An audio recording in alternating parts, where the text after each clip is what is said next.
the women's prediction for the 2022 World Figure Skating Championship.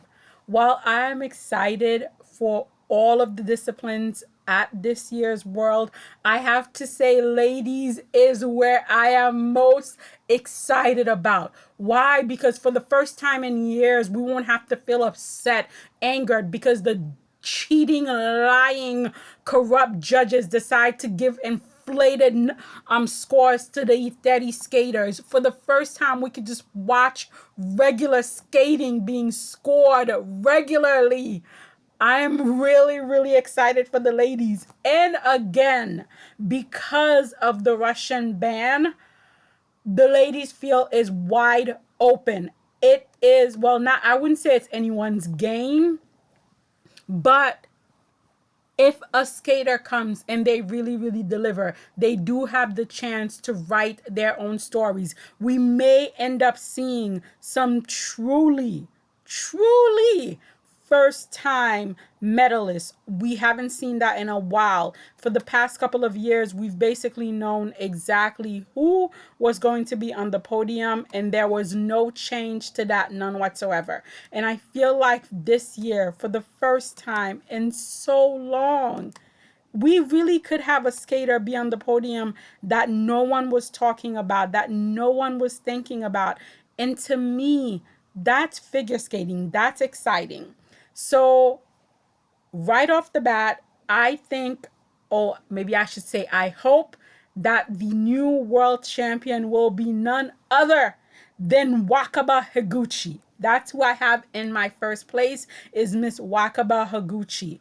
If she delivers the same content that she did at the Olympics, with the long program being clean, there being no falls, and if the judges decide to score her fairly, because Wakaba really, the judges did her dirty at the Olympics. Wakaba should have been leading after the short program at the Olympic, but because her federation, the Japanese Skating Federation, was not behind her, because the ISU and the judges know they can cheat however they want, that they're so corrupt and so bought that nothing will happen, they buried her in fifth place. And that was just one of the many crimes that happened at the Olympics. And I can only pray that we do not have a repeat of that. Well, we won't have a repeat of that, because the Russian ladies, the Eteri Tuberidze Russian ladies, won't be there, so the judges don't have any reason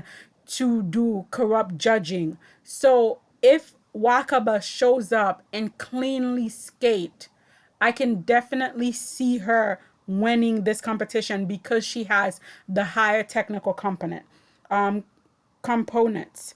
In second place, I have Kiori Sakamoto.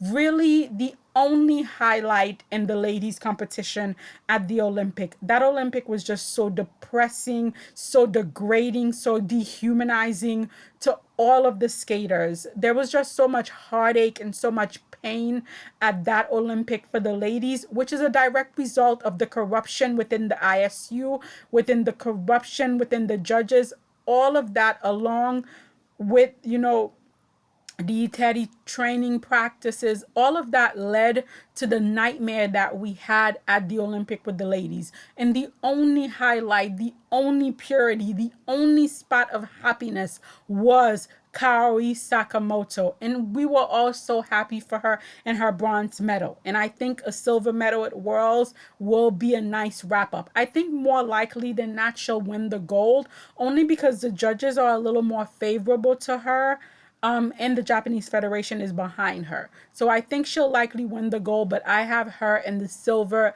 medal position. Now, I'm putting Luna Hendricks in third place, in the bronze medal position. And while I love Luna, I think she's a fabulous skater, very reminiscent of the 90s, 2000s. She's a skater that's got the full package.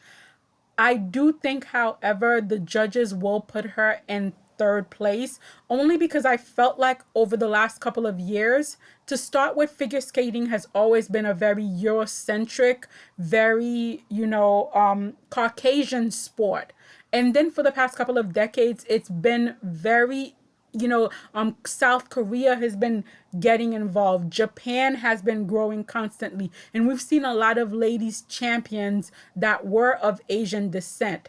And then we had the emergence of the Eteri ladies. And I felt like for the ISU, for the judges, this was a return to form, a return to the European standards. And I feel like that was another reason why the Eteri were scored the way they were scored. That was the other reason that their GOE and their PC scores were inflated, even when they were doing things that were similar to all the other skaters, and sometimes even subpar some of the other skaters. But I feel like because the ISU and the judges wanted to return to that Eurocentric type of figure skating domination, that's why the 30 ladies got the bonus that they do.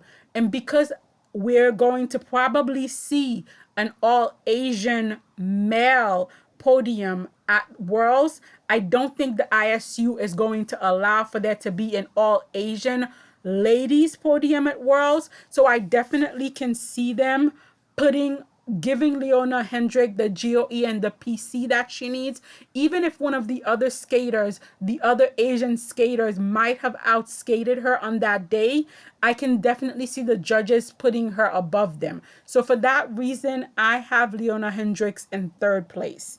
In fourth place, I have Yu Young. Again, if she can deliver the components that she's capable of, do a clean triple axel in the long, I can definitely see her in fourth place. In fifth place, I'm putting Hyen Lee.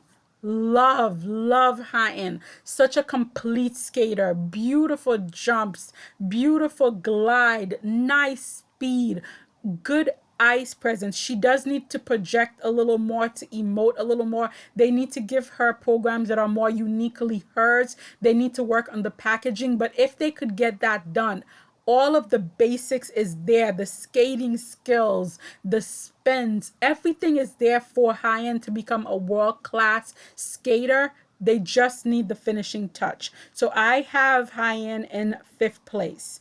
In sixth place, I have another skater that I absolutely adore. Ekaterina Karakova. Beautiful little skater. Again, very musical, very personable. She projects nicely. The only problem is she's a very up and down skater. She could implode in the short program and come back in the long, or she can have a good short and a long program. But I'm having her round out my top six because I just love her style of skating so much. Right outside of the top six, in seventh place, I have Alyssa Liu. Again, really nice outing for Alyssa at the Olympic. Much better outing than I was expecting. If she can deliver the technical program that she has planned and do her triple triple, she may actually do much better than where I have her place in seventh place. If some of the other ladies do not perform, if they do not show off, and if Alyssa can do her triple axel in the short program, you never know. Alyssa might be a dark horse that sneaks in there in medal. The same way I think Hyen could sneak in there in medal if some of the other ladies don't perform. Yu Young could sneak in there in medal if the other ladies don't perform. Right after Alyssa in eighth place, I have Anastasia Gabanova. Again, Anastasia should be much higher on my list. Another complete skater. She has the jumping package. She has the musicality. She has the skating skills. But for some reasons, the judges have been punishing her all season. They simply refuse to give her the scores that she has earned. And as a result, I don't see her doing any better than probably 8. I hope I'm wrong, but that's where I see her. In ninth place, I see Miss Karen Chen. Not a great Olympic for Karen at all.